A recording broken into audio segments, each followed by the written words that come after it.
Hello, loves. I want to introduce you to Tina Logassi, owner and designer behind Prim Heirloom Designs. Tina creates unique doll and ornament sewing patterns and crafts kits, and she is here today to share her experience when it comes to taking her own product photos and what it's like to work with me inside of the Maker's Method. Welcome, Tina. Thank you so much for joining us. Real quick, can you just kind of take us back to when you started selling and tell us a little bit about what it was like to try and photograph your first few products you made? Oh yeah, I had no idea what I was doing. um Hideous would be a great word to use to describe how my photos were turning out. I didn't put a focus on it because I felt overwhelmed, and so I would make these like Mickey Mouse kind of setups. I had a big overhead LED light that was like coming right down on my products and creating these awful shadows. And then my way to compensate for that was to bring them in and increase the exposure. But like then the products would always have these harsh lines, and then the shadow was still there because there wasn't enough light to begin with. And I kind of thought, well, that's the best I can do. And then I was seeing all these nice photos on Etsy and online, and I thought, oh, maybe I should get a professional photographer, right? Yeah. And because there's this other seller in Calgary that I was just chatting with. I really liked her photos and her products, and she was like, I just get a professional to do it because she's like, it's all about the photo. She says they sell my product 100%. But then I've got so many products, and anyway, so that's the struggle I was at kind of when I met you was, yeah. So when you first started, did you realize like how important they actually were to actually selling online? Like I think a lot of times makers, because they don't have necessarily an understanding of not only how to take the images. So a lot of times when makers come to me, they want to learn that technical side. They want to figure out the light. They want to understand why they've got shadows. They want to make their photos look more professional. But a lot of times they don't realize the buyer psychology behind the experience when they're shopping and what types of images you should have, and that product photography is communication. It's just a nonverbal form, and they just don't understand or grasp how much quality product photos that actually communicate the value of your product really increase that shopper experience and help you generate sales. So is that something like where you just snapping a quick photo, or were you putting any kind of thought into it? Oh, that's the thing. So I'd be rushing through the process, not even realizing that there was a process that I should be incorporating, I guess, Yeah. or like the method. Like that's, you're called the Maker's Method, and there's a reason for that. That there is, before your shoot, there's all these steps that you should go through, and they really help you figure out why you're taking the photo and what you're trying to say with the photo. And that I certainly wasn't doing. Like I on Etsy, I was ending up with like all 10 slides were different angles, same shots of the same thing. And not yeah, I wasn't Not a lot of attention, like purpose. There wasn't, yeah, you were just, yeah, and but then in terms of buyer psychology, I buy things based on nice photos. Like I know I do that. I'll see, I'm like, oh my God, that's product's amazing. That's my lifestyle. I can see that in my living room. I want that. Mhm. So I knew it was important to up my game, because I know I'm not the only person that thinks that way. But I didn't yeah, I didn't have the skills yet. And then in terms of communicating what my product was about through photography, I didn't even know that as a concept until I met you. Do you Yeah. feel like you found value in your product in general?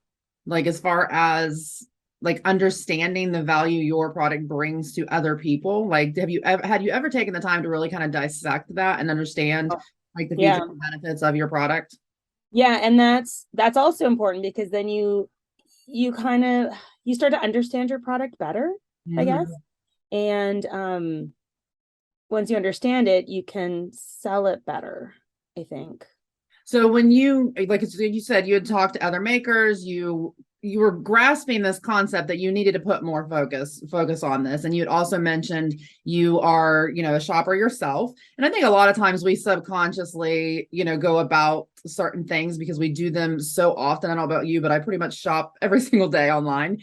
And you don't necessarily stop and dissect that process. You just go with the flow in regards to things that feel good to you, but taking the time to actually understand what makes people feel good, or what makes people connect to a certain type of image, or what makes people's attention be grabbed, and how you can stop the scroll, whether that's in search or on social. That is something that that's just second nature to us. We don't really dissect why that's happening. So you started to understand that this was something you needed to put a little bit more focus on. Before you actually found me, is there anything that you were doing to try to improve your product photography, or why did you decide not to go with a product photographer? Can you tell us a little bit about that? I didn't know anything about backdrops and surfaces and any of that. So I think I must have seen some YouTube videos and thought, oh, you can, buy these nice things to things on. So I started with the cheapy ones from Amazon, and I tried to use them. But again, I was under this light and I didn't really have another spot that I could comfortably take them. I tried taking them outside because, from other people I've heard outdoor photos are good. I was getting too much blue light. So I was frustrated, I guess. And I didn't, I know that I like photos, the lifestyle photos with props and stuff, but I had no idea where to start with picking what would suit my product kind of. So like I'd throw, a thing of flowers in with beads to advertise the beads, but it didn't make sense necessarily. I don't know. Yeah. And then in terms of professional photographer, I knew that wouldn't work for me because I have such a variety of products. Like I don't just sell a handbag that comes in 8 different colors and I'm going to sell that same product for 5 years. Like I do the craft kits and patterns, and I've got 100 listings right now and I'm constantly adding to them. So like to pay for a photographer to come in and also, you need all the photos for social media. Like I don't, and I'm not a big shop. Like I'm still, I think I've been doing it for about 3 years now, and I'm growing steadily, but I don't have the money for that. So it's one of those things. I knew I needed to address it, but I thought I'm going to do this other stuff that I know how to fix first or focus on first, because it is, there's different parts that that there's the photos, there's the SEO, there's the marketing, all that kind of stuff that all come together. And I thought I'll try to focus on the other stuff. And then can I talk about how I found you? Sure. Oh, okay. Then you found me. Yeah. And how amazing is your life now? Yeah, what happened was another coach I was working with on other aspects of things, right?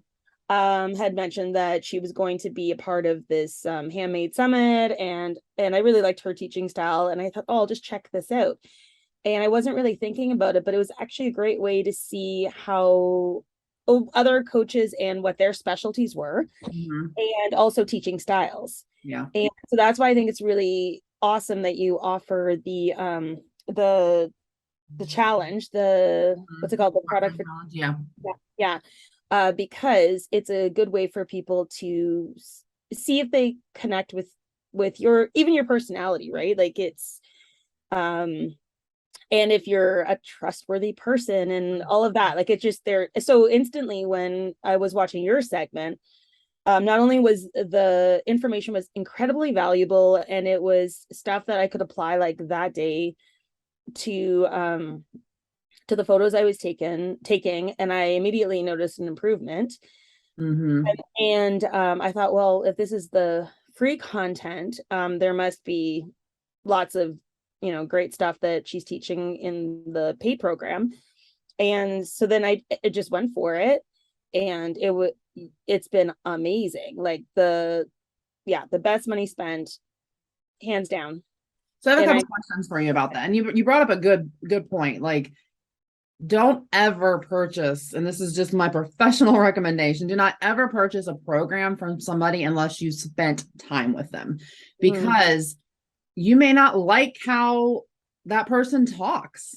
You may not necessarily enjoy their personality. You may have, issues with, the way an accent they have, or their bubbliness or non-bubbliness, or their teaching style, Yeah. whatever that is. You want to make sure that when you're working with a coach, you can spend a lot of time with them, because at the end of the day, that's what the goal is, right? Is to be able to either work through their course and you're going to be listening to them a ton, or working directly with them, however that looks. So that's a super good point, is make sure you experience some of their free content. And that's why I absolutely love doing all of my challenges live, because my course is set up differently. It's pre-recorded, so it's done a little bit more professional, if that's what you want to call it. But I go in and I do a lot of live trainings in that group. And the way that you experience live trainings inside of the Maker's Method is exactly how you are experiencing the, smartphone challenge if you're taking that.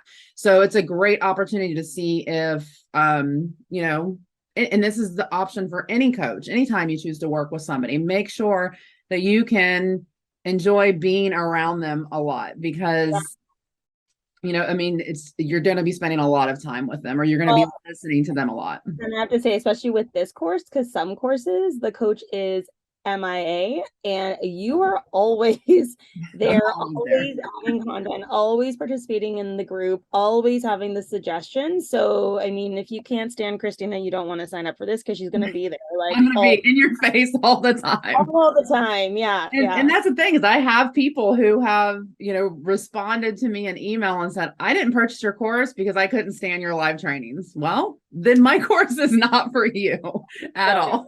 And that's okay, because I think it's also, though your teaching style, it's important also for you to want to connect with your students. So it goes both ways a little bit. People that want to learn, that want to show up and ask questions, like that allows me to do what I love to do. So my next, I had one other question for you in regard to something you had said, but you talked a lot about all the things that we have to do for our business, right? Why did you feel at this time? Because you joined me, you did the smartphone challenge in February, you did sign up for the Maker's Method in March of this year. Why did you decide that was the time? Because I launch quarterly, so I'm opening up my course 4 times a year. So there's no pressure to like get in at this point in time. Like, it's always going to be available again at the same price point. So what made you feel like, when you have all these things that you're supposed to be doing and accomplishing, that this was the right time to join?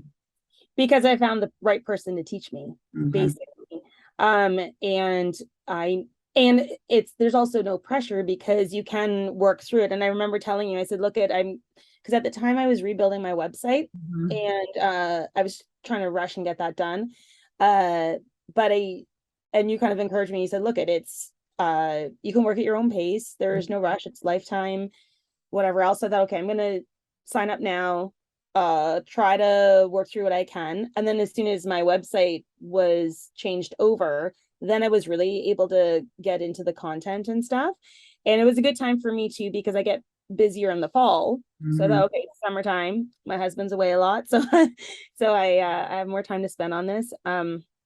But yeah, like I if I find the right course and the right person, I don't wait on it. Like I've got 3 courses that I'm kind of working through, and I'm at different spots in all 3. You're one of them. And each one I've actually been I've been lucky. They've been really good, very, very honed in on what I want to learn. Oh, and that's the other one, is that, I'm thinking about, at one point I was toying with the idea, maybe I should just take a photography course in town, right? Yeah.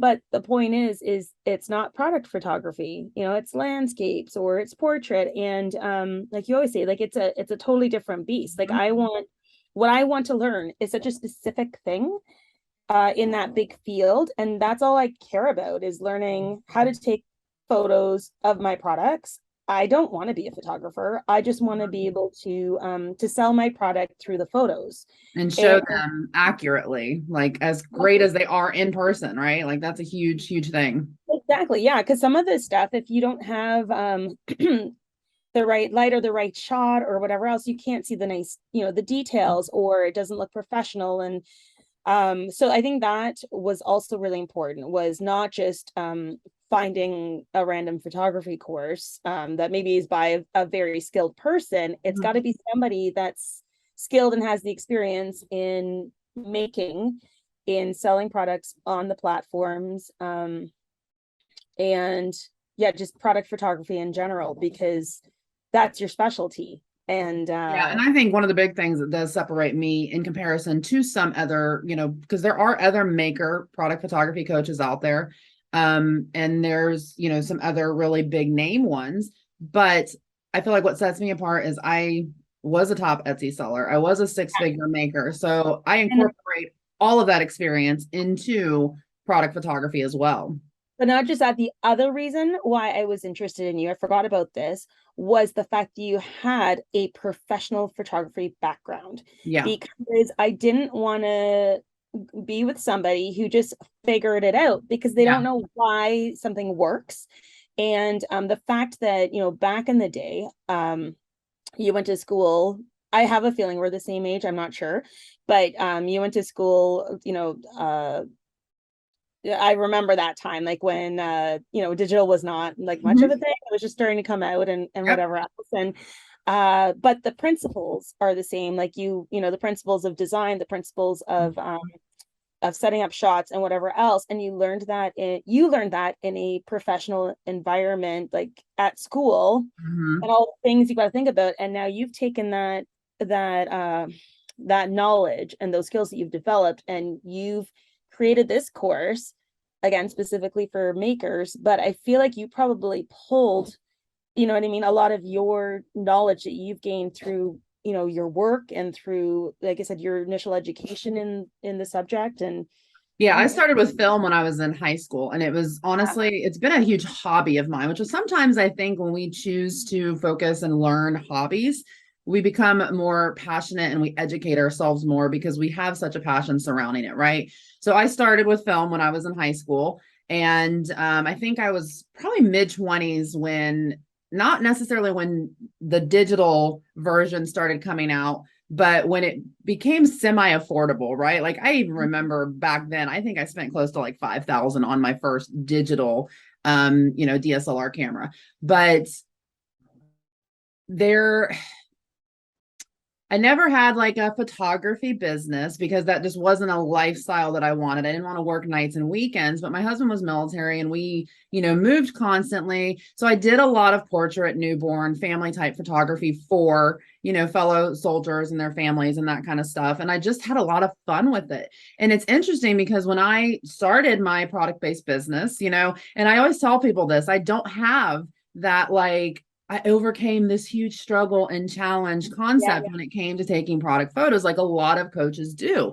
As a maker myself and a photographer who had the DSLR cameras, who had all the lighting, who had Photoshop, who did all of these, professional type level stuff, I found myself using my smartphone. I found mm-hmm. myself using a free app because it completely streamlined my entire workflow. And when you can understand that all of that extra stuff wasn't necessary for the work that I was doing online, it makes a big difference. So that is important, to mention. Not only do I have the experience as a seller with product-based businesses, I am a professional photographer, so I understand what is and isn't necessary and why. And even though it doesn't make my story less, I think a lot of times people, they're inspired by the overcome, right? Like she overcame this big challenge and now she's teaching us.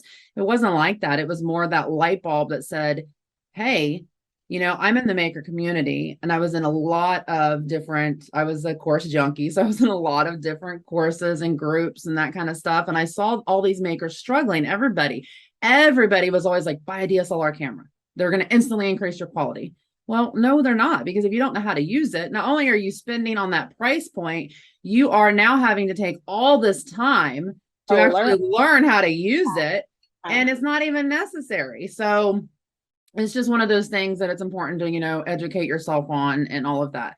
But mm. I wanted to ask quick, if you once you went through like that smartphone challenge with me, did you realize also when it came to making that decision, like was there like this light bulb moment that says, ooh, like my photos are kind of like the most important thing, because they're kind of that storefront of my online shop. Like it's the first thing people are seeing. They're taking up the most space on my website. Like I really need to kind of put some focus here on this. I definitely started becoming more aware of, when you're scrolling through Etsy and stuff, to see which ones are drawing my attention. Why are Yeah. they drawing my attention? And I think those are questions that I never asked myself before, Yeah. until kind of those are some big questions that you always bring up, or that, when you're talking through things. And that's sorry, and then back to the, besides the photography, is you also, what I like is you go into some marketing stuff too. You bring that aspect in. So it's,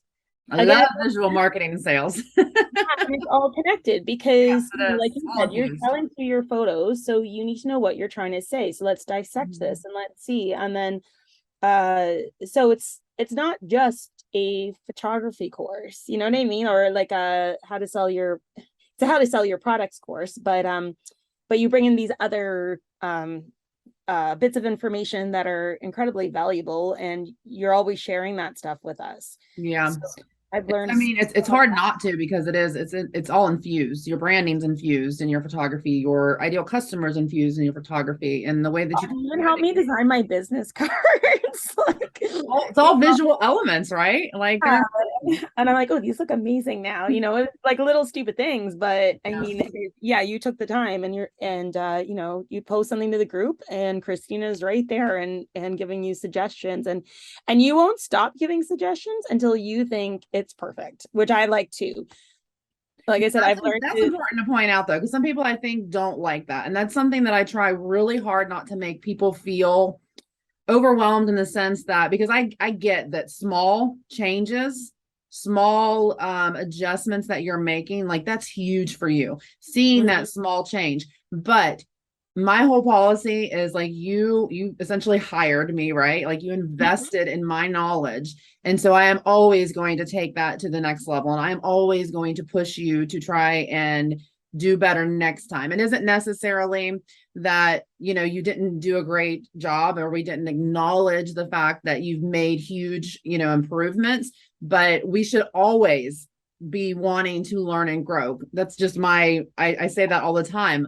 Learning is growing. So if we aren't taking the time to learn every day, then mhm, we aren't growing as individuals, we aren't growing as businesses. And that's a policy that I stand by. mhm. I consider myself a photography expert, a product photography expert, an expert in visual marketing and sales, but I always have something to learn still. And I am very forefront, or forthcoming, when you ask a question that I may not have the answer to, and I take the time to go learn it myself to find the answer. Like I am not the end all be all. I do not have all the answers, but I will be there to support you through that and help you get the answers. So real quick, when you joined, what do you feel like helped you feel more confident moving forward? Like you were having experiencing some challenges. How are those challenges kind of resolved once you joined? Um, I, you know what? Okay, so I get overwhelmed easily, and one way that I cope with that is when I'm getting to a point where I've got everything coming at me, and I feel like I can't, which then I just shut and I don't want to do anything, Yeah. right? I make lists of what I need to do, and then I start to work through my list. And I feel like the Maker's Method set up sort of like that, where don't look at the whole, don't look at like the 100 products I've got in my store that I now look at and I'm like, oh my God, those photos, they all need to be worked on. Not just the photos, but like the communication I'm doing in the photos. Like it's such a process, right? And just for one product. And when you've got 100 products, it can be really daunting. But I I'm not getting overwhelmed because I am just focusing on one thing, like my nativity scene. And now that we've almost got that one perfect, I know that the rest of that will kind of fall in line and get easier and easier. So it's no longer a daunting task that I'm trying to put off to the side. I'm actually being away at it and getting proud. I'm proud that I'm able to produce what I'm producing now. Mhm. And my messaging is getting clearer, I think, for my clientele. And it's just really coming together. Well, and one thing I really love about you is, and I don't know if typically in general, if you're a rule breaker or not, but you have literally, you're like the ultimate student in the sense that that you have followed my advice like to a T. So Yeah. in the maker's method, I say pick one product, start with one, because it's like you said, it's just when you have 100 products and you have to think about retaking images with all of those, that's overwhelming, that's daunting. But also, I am going to nitpick every single, in a good way, nitpick every single thing that you post. So it's really going to be a disservice to you if you take all of those images and you redo all of them, and then you choose to post them for critique or whatever that looks like, or ask questions, and then you have to go back and redo them because I've suggested different adjustments or this and that. And I've had a lot of students that do that, and then I think they get frustrated because they're like, well, I just retook all of these images and now you're suggesting to do this or do that. So inside of the maker's method, we start with one product and we go through a step-by-step process. And the really cool thing is, if you are building out a brand with intention of growth, you typically are speaking to one person. Like, you're creating one type of product, you are speaking to one ideal customer. And what happens is, when you build out, when you take the time, which you've spent months doing this with one product, right? You've thrown a few other ones in there here and there, but we've really honed in on this one product. But tell me, how do you feel, I mean, in regards to all of your other products that you now have to do? Because we have narrowed down so much with your ideal customer. We have narrowed down so much with your features and benefits that they kind of, not just in your product, but in your brand, that they're going to correlate into the next one. And the next time you go to do this process, it's not going to take you months. No, it's going to go quicker Yeah. for sure. And and I'm actually looking forward to it because oh, and then the other thing I've learned is, if I do something set up in my light box, I leave it there until after I hear back, because I know there's going to be, because sometimes you give, it's the smallest little adjustment that you make a suggestion on, that it actually is very quick and easy to do, but as long as you haven't torn down what you started with. And so that's something that I learned pretty quickly. Slow down, don't pull, like, sometimes I do have to dismantle and pull out because then you take a photo of something else for social media. But in general, like, I've got my owl still set up in there because we had a talk this morning, and a few more suggestions came, and I want to implement. I want to see what it looks like. And because each time I do one of those little things that you've suggested, then I'm learning from that. And I'm like, oh yeah, okay, that'll for next time, so I'm getting closer. And do you feel like over time, like, things are starting to become second nature? So even when like others post, like, you're starting to recognize things, or exactly, like, you'll make a comment about the actual composition, and so you got that in your head, the rule of thirds and whatnot. And so then the next one that you go to put together, you kind of have that in your head. And then what background might go well with this product, and again, those are starting to become second nature, like, to know, okay, this is the kind of mood I'm trying to create, so this is what I'm going to pick. And I also I am so looking forward to the fall, because you keep adding content and like engaging the group, so it's like this ongoing fun thing, because we all, one person will say, oh, I'm struggling with this, or I want to learn this, and someone else will pipe in and they'll say, oh, I'm following this conversation because I want to know it too. And then all of a sudden you realize, hey, we all want to learn this. Christina, can you teach us? And then you're like, yeah, let's set this up. Let's do some workshops. Let's learn how to do this aspect, like this, these types of photos for you guys. So that's really And that's because we just spent the 2 months doing Canva for business. We went through, and that was a learning process for me too. There's certain things that I use Canva for, but I actually had to get in there and I had to really learn the entire, program and yeah. all the different ways that you guys as product-based businesses could be using it for your business. And then I think as well, as far as my hope, and of course, we're talking all the things happen in my business too. It isn't just for product-based businesses.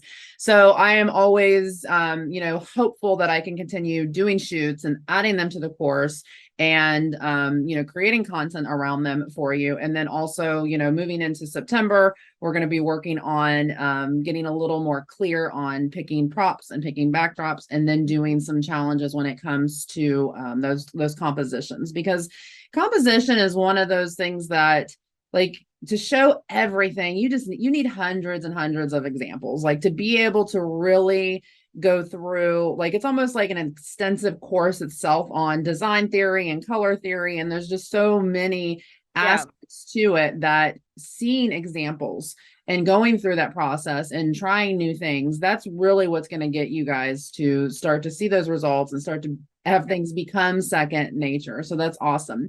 So you've only been with me for a few months, so we really haven't taken the time to get a bunch of things listed, and you're not necessarily seeing some, results as far as getting more sales or getting more engagement on social or being featured or anything like that. But do you feel like moving forward, like, you have the confidence to get to that point where you going to help, make more sales? They're going to help, grab people's attention. They're going to help you get featured and all of that kind of stuff. Do you feel more confident moving forward?